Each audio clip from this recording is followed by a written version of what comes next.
하나님께서는 고린도전서 15장 20절로 21절을 통해서 이렇게 말씀하고 계십니다. 그러나 이제 그리스도께서 죽은 자 가운데서 다시 살아 잠자는 자들의 첫 열매가 되셨도다. 사망이 사람으로 말미암았으니 죽은 자의 부활도 사람으로 말미암는도다. 아담 안에서 모든 사람이 죽은 것 같이 그리스도 안에서 모든 사람이 삶을 얻으리라고 말씀하고 있습니다.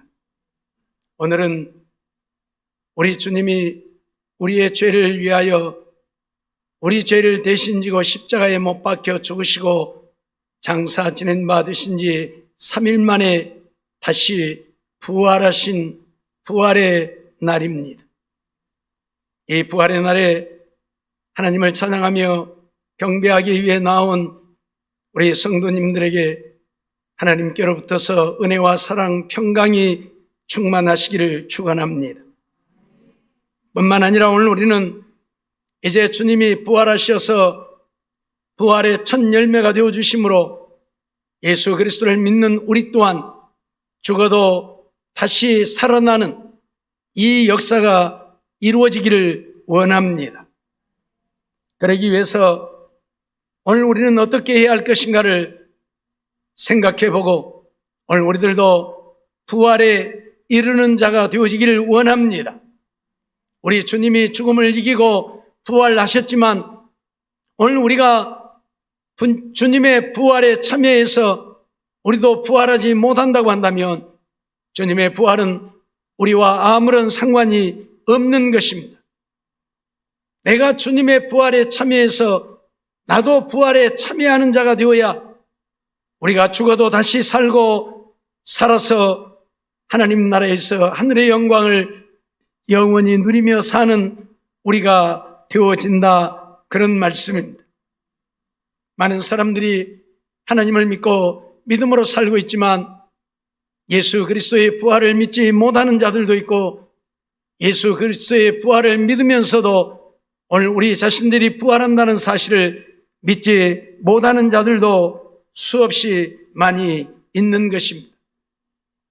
예수의 부활을 믿지 못하고 나도 예수님처럼 다시 살아날 것을 믿지 못한다면 오늘 우리는 죽어서 다시 살아나 하나님 나라에서 하늘의 영광을 영원히 누리며 살 수 없게 되어질 것입니다.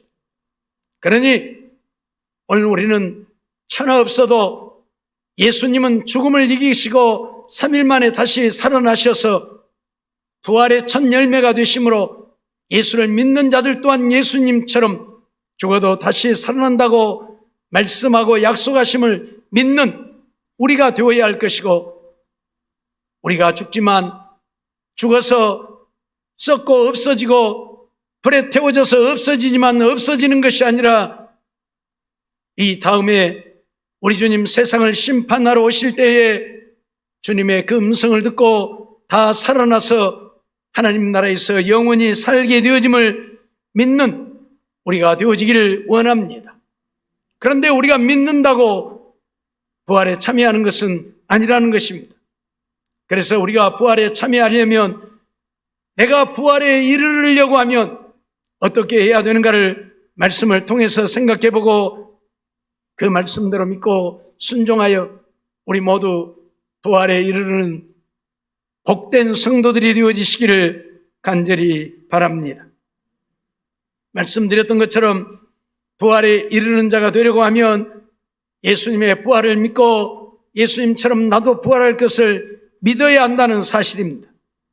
오늘 10절, 11절 말씀을 보면 내가 그리스도와 그 부활의 권능과 그 고난의 참여함을 알려하여 그의 죽으심을 본받아 어찌하든지 죽은 자 가운데서 부활에 이르려 하노라고 바울 사도는 고백하고 있습니다.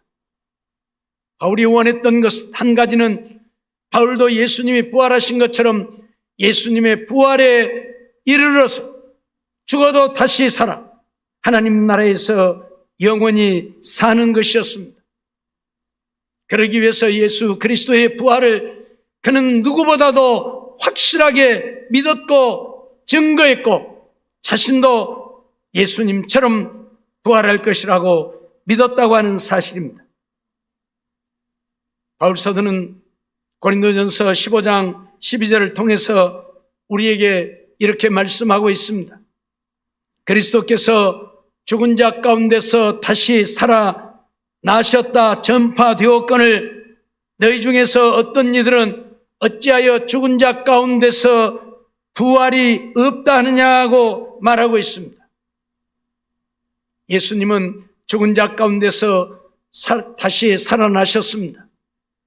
그것은 예수님의 부활을 목격했던 수많은 사람들이 증언하고 또 증언하고 있는 바입니다. 사실 예수님의 제자들도 예수님을 그렇게 믿고 따랐던 여인들도 예수님의 부활을 믿지 못했지요. 그러나 예수님이 살아나신 것을 목격하고 난 이후에 그들은 예수님을 믿게 되어졌고 예수님의 말씀을 믿게 되어졌던 것을 우리는 잘 압니다. 오늘 우리는 예수님의 살아나신 모습을 본 적이 없습니다. 예수님을 만난 적이 없습니다. 그러나 예수 그리스도의 부활을 목격했던 수많은 사람들이 예수님이 다시 살아나셨다고 증언하고 또 증언하고 있습니다. 그러기에 오늘 우리는 그들의 말을 믿고 예수 그리스도의 부활을 믿는 것입니다. 예수님이 죽음을 이기고 살아나셨다고 한다면 오늘 우리 또한 죽어도 다시 살아나게 되어질 것입니다. 예수님이 부활의 첫 열매가 되셨기 때문입니다. 그러므로 내가 죽지만 죽어서 매장되어 다 썩어 없어지고 화장해서 다 불태워 없어지지만 죽어 없어지는 것이 아니라 불태워져서 없어지는 것이 아니라 원소로 돌아가는 것뿐이고 우리 주님 오실 때에는 그 음성을 듣고 다시 살아나게 되어진다는 사실을 믿어야 할 것입니다. 제가 오늘 학생들에게도 그런 말씀을 했습니다. 씨를 심는데 씨를 겨울에 심어가지고는 그 씨에서 싹이 나지 않습니다. 겨울 내내 아무리 심어놔도 싹이 나지 않습니다. 언제 싹이 납니까? 따뜻한 햇빛이 비치는 봄이 되어야 싹이 나옵니다. 그러죠? 그러죠? 예. 겨울에 심었다고 해서 겨울에 나는 것이 아니라 봄에 따뜻한 햇빛이 비쳐야 난다 그 말이에요. 그 씨에서 싹이 나오는 이유가 무엇입니까? 그 씨 속에 생명이 있기 때문입니다. 한마디로 말하면 그 씨 속에 눈이 있기 때문에 눈에서 싹이 나오는 것입니다. 그래서 눈이 없는 씨는 싹이 나오지 않잖아요. 눈이 있으면 싹이 나옵니다. 심어놓고 봄에 따뜻한 햇빛이 내리쬐기만 하면 이 씨가 살아서 나오는 것입니다. 오늘 우리도 마찬가지입니다. 우리 안에 예수의 생명이 있다고 한다면 예수님은 생명이시니 예수님이 내 안에 계시고 내가 예수를 믿어 예수의 생명이 내 안에 있으면 예수님이 오실 때에 그 음성을 듣고 살아나는 것입니다. 지금은 살아나지 않습니다. 겨울 내내 씨를 심어놔도 싹이 안 나오는 것처럼 봄에 따뜻한 햇빛이 비쳐야 싹이 나오는 것처럼 지금 우리가 죽었다고 해서 다시 살아나는 게 아니고 예수님이 오실 때까지 그대로 있는 것입니다. 죽은 대로 있다가 예수님이 오실 때에 예수님의 음성을 듣고 오늘 우리들이 살아나게 되어지는 것입니다. 그래서 하나님 나라에 가서 영원히 살게 되어지는 것입니다. 그러기에 오늘 우리는 예수 믿고 수많은 사람들이 죽었는데 지금까지 몇 천 년 동안 하나님을 믿는 자들이 죽었는데 살아나는 자가 없지 않느냐? 근데 무슨 놈의 부활을 믿느냐? 라고 하지 말고 아직은 때가 되지 않아서 겨울 내내 심어놔야 안 나온다니까요. 싹이 봄이 되어야 나오지. 그렇듯 예수님이 이 땅에 오셔야 살아나는 거지 지금 살아나는 게 아니라 그 말이에요. 그러니 그날을 기다리면서 오늘 우리는 부활할 것을 믿는 우리가 되어져야 할 것입니다. 고린도전서 15장 17절로 18절 말씀을 보면 그리스도께서 다시 사신 것이 없으면 너희의 믿음도 헛되고 너희가 여전히 죄 가운데 있을 것이요 또한 그리스도 안에서 잠자는 자도 망하였으리라 말씀하고 있지요. 그리스도가 다시 살아나지 못했다고 한다면 오늘 우리의 믿음이 다 헛된 것이 된다. 예수가 살아났다고 믿는데, 그래서 우리도 다시 살아날 것이라고 믿는데 예수님이 다시 살아나지 못했다면 우리가 믿는 믿음이 헛것이잖아요. 지금 그 얘기를 하고 있는 거예요. 그리고 오늘 우리도 다 망했을 것이다. 다 망했을 것이다. 그런데 예수님이 살아나셨다 그 말이죠. 고린도전서 15장 51절로 52절 말씀 보면 보라 내가 너희에게 비밀을 말하노니 우리가 다 잠잘 것이 아니요 마지막 나팔에 순식간에 홀연히 다 변화하리니 나팔 소리가 나매 죽은 자들이 썩지 아니할 것으로 다시 살고 우리도 변화하리라 그렇게 말씀하고 있습니다. 성경에서는 죽은 자들을 가리켜서 잠자는 자들이라 그렇게 표현을 하지요. 잠자는 자는 죽은 자가 아니지요. 잠자는 자는 깨우면 일어나지요. 오늘 예수 믿는 우리는 주님이 오셔서 우리의 이름을 부르면 우리가 일어날 것이기 때문에 그래서 잠잔다 그렇게 표현을 합니다. 그래서 이 잠자는 자들에 대한 것들을 오늘 우리에게 말씀하고 있는데 우리가 다 잠잘 것이 아니다. 마지막 나팔이 무엇입니까? 예수님이 오실 때에 천군 천사가 예수님을 대동하고 이 땅에 오시는데 그때 천군 천사들이 부는 나팔을 말합니다. 그 나팔 소리가 나면 예수 믿고 죽은 자들이 그 나팔 소리에 다 깨어난다 그 말이. 하나님의 음성을 듣는 것입니다. 우리 안에 예수의 생명이 있기 때문에 이 생명이 있기 때문에 우리가 예수님 오실 때에 예수의 음성을 알아듣는 것입니다. 어린아이들이 엄마를 찾고 울고 불고 하다가 엄마 소리가 들리면 금방 울음을 그치지요. 엄마 소리를 알아듣고 엄마가 왔구나. 그래서 울음을 그치는 겁니다.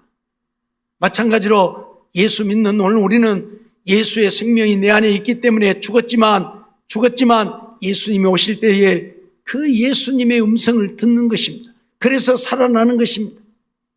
그래서 우리가 다 잠잘 것이 아니라 마지막 나팔에 다 살아나게 되어질 것이라고 선언을 하고 있는 것이지요. 바울 사도 역시 데살로니가전서 4장 16절 17절을 통해서 우리에게 선언하고 있습니다.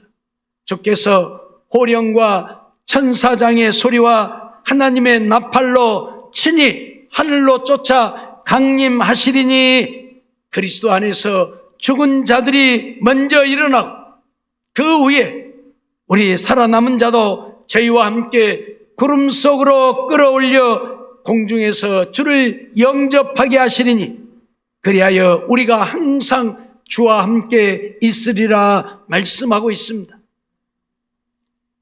주께서 호령과 천사장과 하나님의 나팔로 친히 이 땅에 임하실 때에 그리스도 안에서 죽은 자들이 그 주님의 음성을 듣고 먼저 일어난다. 다 살아난다. 그리고 그때 살아있는 자들은 그대로 변화하여 예수님을 공중에서 영접하여 주님과 함께 영원히 살게 된다고 선언을 하고 있습니다. 그러기에 오늘 우리는 이 부활을 믿는, 죽어도 다시 살아남을 믿는 믿음의 사람들이 되어야 합니다. 늘 말씀드렸지만 살아나는 것은 간단합니다.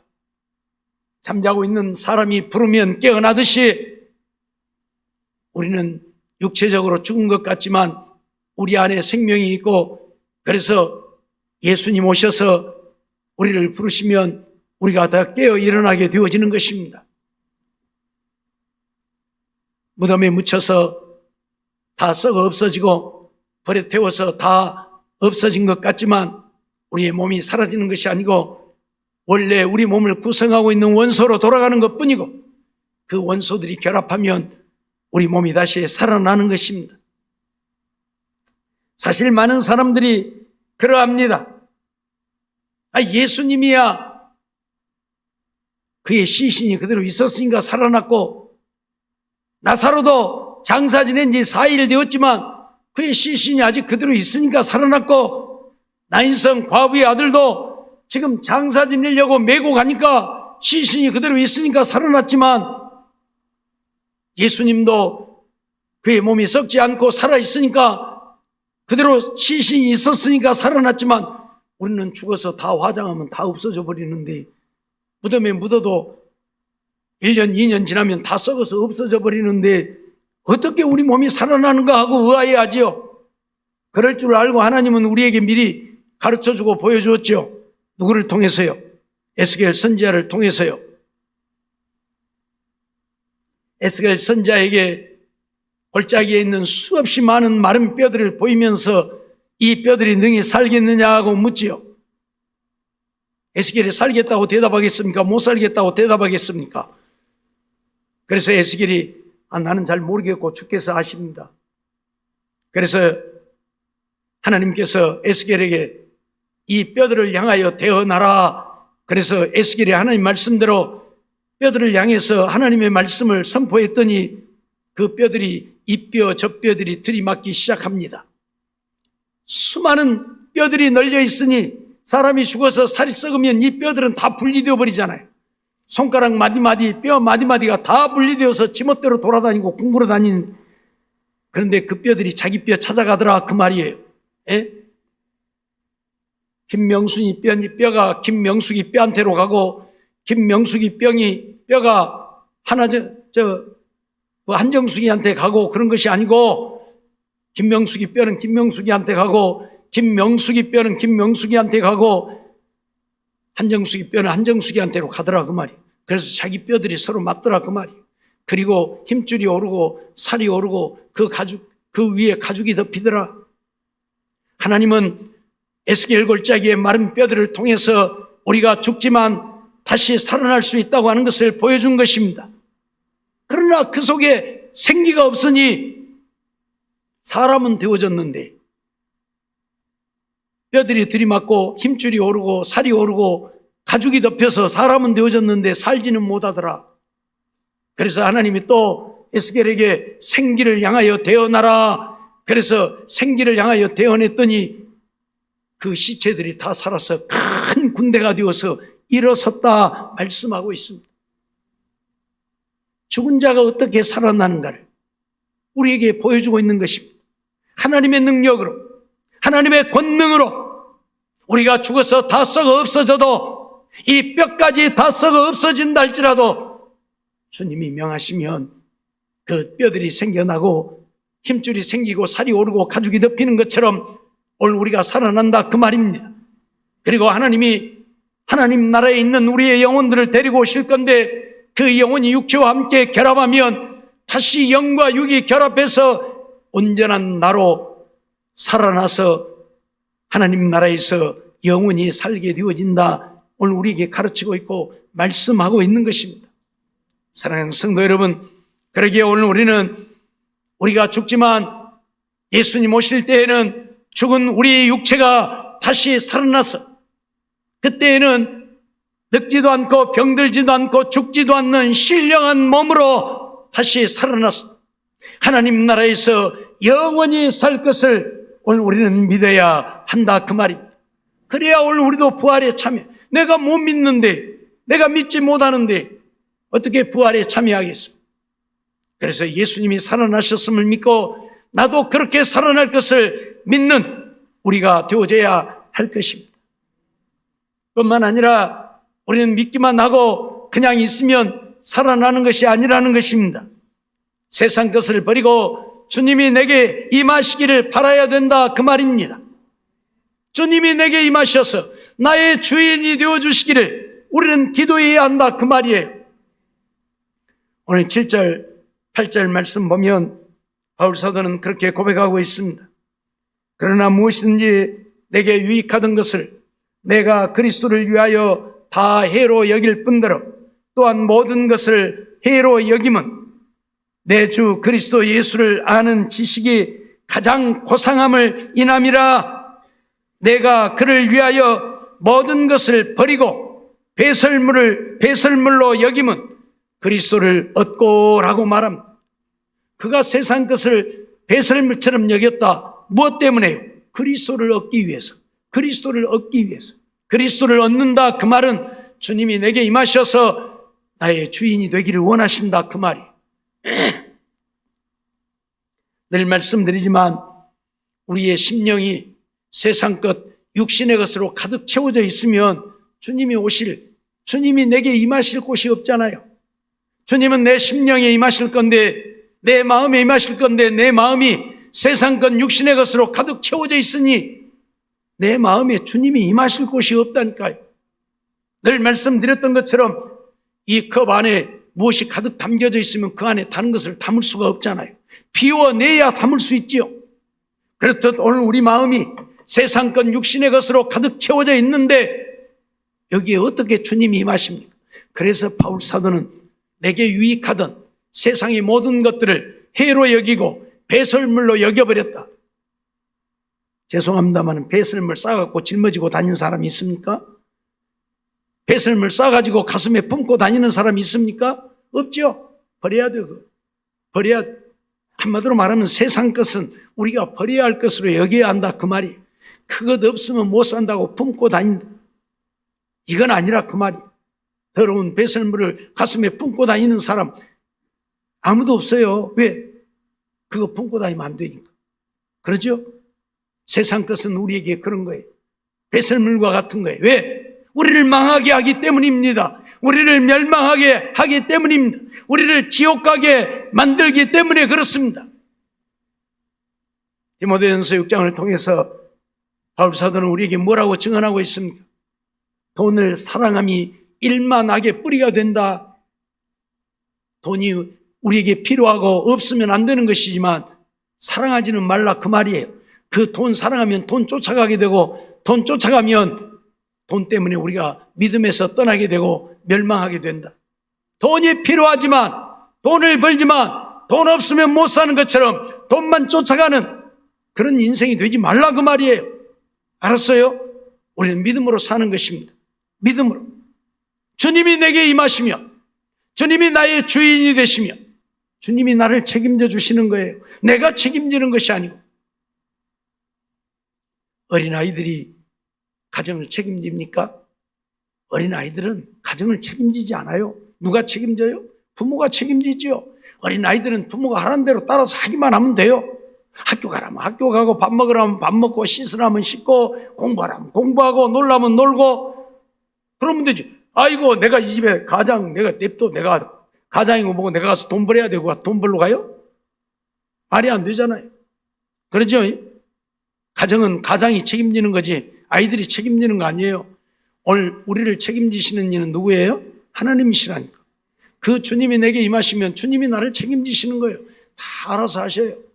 예? 애들 배고프면 밥 달라고 해서 밥 줍니까? 밥 달라고 안 해도 때 되면 다 밥에서 먹여요. 씻겨달라고 해서 씻겨줍니까? 아니에요. 더러운 것 같으면 다 알아서 씻겨줘요. 그러죠? 잠자기 싫어해도 저녁 되면 잠자라고 다 재우고 부모가 알아서 해요.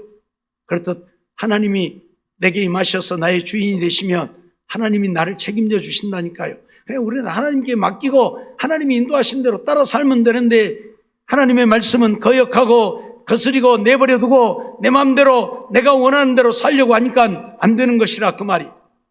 바울 사도는 그러기에 자기 마음대로 살고자 하지 아니하고 세상 것 육신의 것 다 내어놓고 오직 그리스도를 얻고자 주님이 내게 임하셔서 주님이 나의 주인 되셔서 주님이 인도하시는 대로 따라 살기를 원했다 그런 말씀이지요. 이유를 불문하고 오늘 우리는 세상 것 좀 내려놓고 살아야 합니다. 그래서 주님은 마태복음 5장 3절을 통해서 심령이 가난한 자는 복이 있나니 천국이 저희 것이라 말씀합니다. 내 심령이 좀 가난해져야 돼. 세상 것 육신의 것만 바라보고 그것만 쫓아가는 인생이 되지 말고 좀 내려놓고 있으면 있는 대로 없으면 없는 대로 잘 되면 잘 되는 대로 못 되면 못 되는 대로 그냥 주님 따라 주님 믿고 살면 되는 거예요. 늘 말씀드리지만 부자로 산다고 하루에 10끼씩 먹고 사는 것 아니고 부자로 산다고 옷 10벌씩 입고 사는 것 아니고, 가난하게 사는 사람이나 부자로 사는 사람이나 하루 3끼 먹는 건 마찬가지고, 조금 더 비싼 거 먹느냐 조금 더 싼 거 먹느냐의 차이는 있겠지만, 부자로 사는 사람이나 가난한 사람으로 사는 사람이나 더운 여름에는 옷 2벌 입으면 땡이고, 그렇죠? 메리아스 하나 입고 겉옷 하나 걸치면 땡이지 뭐. 에? 돈 있다고 막 백화점에 가서 한 10벌 사갖고 입고 댕겨요? 안 그런다니까. 좀 비싼 옷이냐 싼 옷이냐의 차이가 있을 뿐이지. 똑같아요. 근데 비싼 옷 입었다고 뭔 부티나고 귀티나는 거 아니잖아요. 그 사람의 인격이 그를 부티나고 귀티나게 하는 것이지, 옷이 부티나고 귀티나게 안 하잖아요. 옷 100만 원짜리 1000만 원짜리 입고도 깝죽거리면 에이그 꼴까 보니. 그래요. 양동시장에 10,000원짜리 하나, 길거리에 10,000원짜리 하나 주워 입고 살아도 진실하고 정직하게 살면, 아, 저 사람 참 사람 됐다 그래요. 그러죠? 그러잖아요. 예?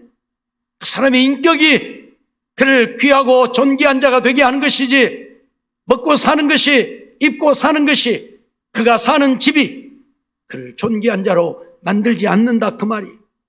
몇 억짜리 아파트 살면서도 못된 짓거리 하면, 아이고 불쌍한 인생. 그래요. 쓰러져가는 초가집에 살아도 남을 돕고 협력하고 인간답게 살면, 참 저 사람 사람답다, 저 사람 참 쓸만하다. 그래요. 이걸 모르고 인생들은 돈밖에 모르는 인생이 되어 있기에, 그래서 주님도 모르고 살기에, 노는 것 자는 것에 취해서 사명도 감당하지 못하고 살기에, 주님은 심령이 가난한 자가 좀 되라, 세상 것에 마음 빼앗기지 말고 살라 그 말이죠. 마태복음 5장 40절로 42절 말씀 보면, 또 너를 송사하여 속옷을 가지고자 하는 자에게는 겉옷까지 가지게 하며, 또 누구든지 너로 억지로 오리를 가게 하거든 그 사람과 심리를 동행하고 내게 구하는 자에게 주며 꾸고자 하는 자에게 거절하지 말라. 그렇게 말씀하고 있어요. 속옷 작은 것 하나 달라고 하면 작은 것만 주지 말고 겉옷까지, 비싸고 큰 것까지 다 주라 그 말이에요. 예? 속옷 기껏해야 10,000원 20,000원 주면 사지만, 겉옷은 비싸면 100,000원도 500,000원도 줘야 되잖아요. 근데 작은 것 하나 달라면 좋은 것 큰 것까지도 다 내줄 수 있어야 된다 말씀하는 거예요. 오리를 가자고 하면 오리만 가지 말고 심리까지도 가지고 네게 주라고 하면 거절하지 말고. 왜요? 가난한 자가 되라 그 말이. 가난한 자가 되라 그 말이. 정말 세상 것에 연연해서 그것 아니면 못 사는 줄 알고 주일도 잊어버리고 살지 말고, 주일은 하나님을 지키고 섬기고 6일 동안은 세상 일 하면서도 세상 것에만 매어 살지 말고 늘 주님을 기억하면서 주님께 기도하면서 헌신하면서 믿음으로 살라 그 말이. 마가복음 10장 21절 말씀 보면, 예수께서 그를 보시고 사랑하사 가라사대 내게 오히려 한 가지 부족한 것이 있으니 가서 내 있는 것을 다 팔아 가난한 자들에게 주라. 그리하면 하늘에서 보화가 내게 있으리라. 그리하고 와서 나를 쫓으라 말씀하심을 보게 되어집니다. 부자 청년이 와서 내가 어떻게 해야 영생을 얻으리까? 예수님은 하나님의 말씀을 지키라, 한마디로 율법을 지키라. 그러니까 이것은 내가 어려서부터 다 지켰습니다. 그렇게 말하니까 내게 한 가지 부족한 것이 있다. 무엇입니까? 내 소유를 팔아 다 가난한 자들에게 주고 그리고 와서 나를 쫓으라. 그래서 이 부자 청년은 근심하며 돌아갔다. 왜요? 돈이 많으니까, 부자이니까 그거 다 팔아서 가난한 자들에게 주어버리고 그리고 와서 나를 쫓으라 하니 근심하고 걱정할 수밖에 없지요. 예?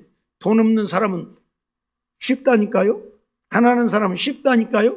집 없는 사람이 야, 집 버리고 나 따라와 그러면 얼른 가지요.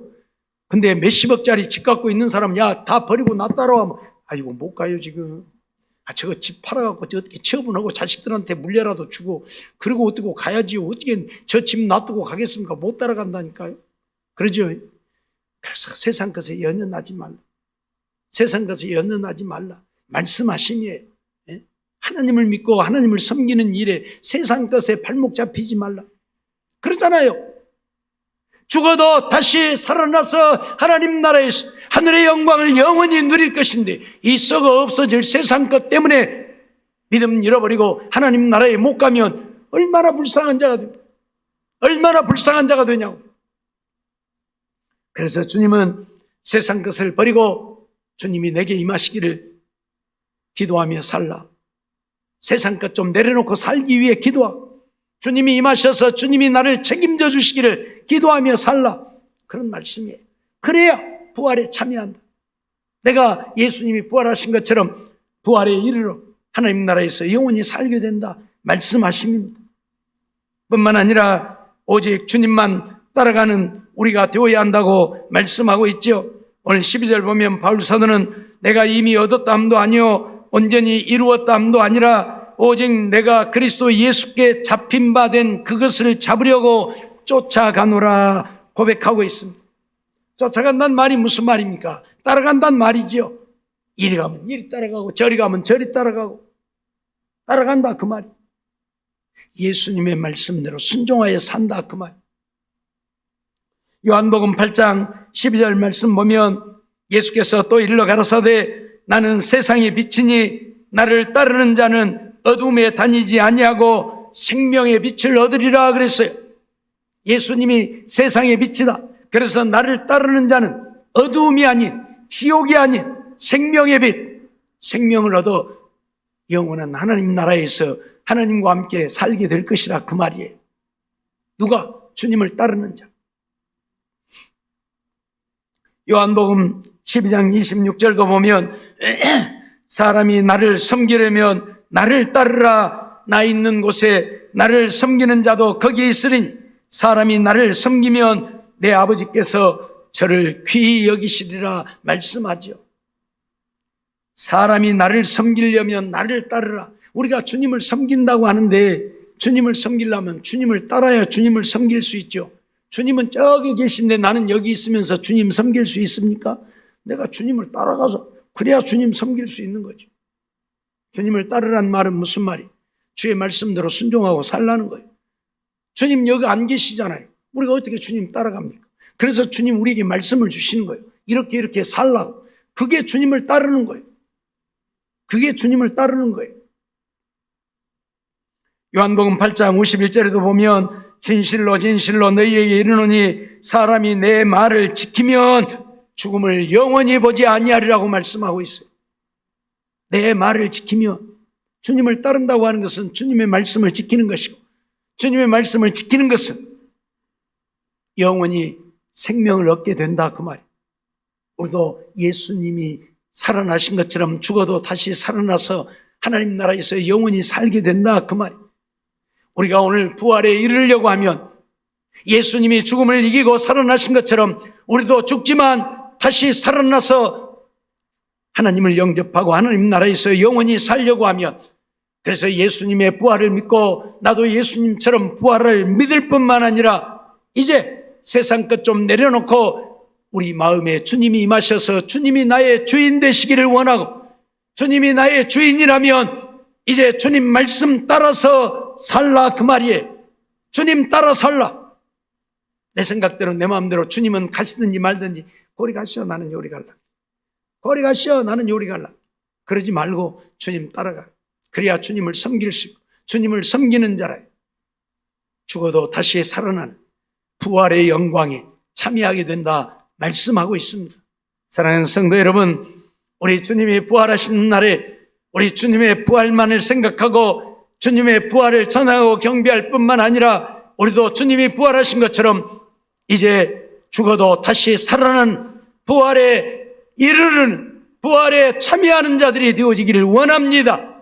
그러기 위해서 예수님의 부활을 믿고 나도 부활할 것을 믿고 세상 것 육신의 것 좀 내려놓고 노는 것만 연구하고 노는 데만 쫓아다니지 말고 주님 앞에 와서 섬기고 기도하는 일에도 좀 힘쓰고 그러면서 주님을 모시고 사는 우리가 되어지고 주님 따라 사는 내 생각대로 내 마음대로 이래도 되고 저래도 되고 아이고 뭐 하나님만 믿는다고 믿으면 되지 뭐 내가 믿음만 안 잃어버리고 교회만 다니면 되지 뭐 그러지 말고 주님 말씀 따라 순종하며 사는 우리들이 되어져서 부활에 참여하여 주님 부르실 때에 죽음을 이기고 더 천국에서 우리 주님과 함께 영원히 하늘의 영광을 누리며 사는 우리 모든 성도들이 되어지시기를 주의 이름으로 축원합니다.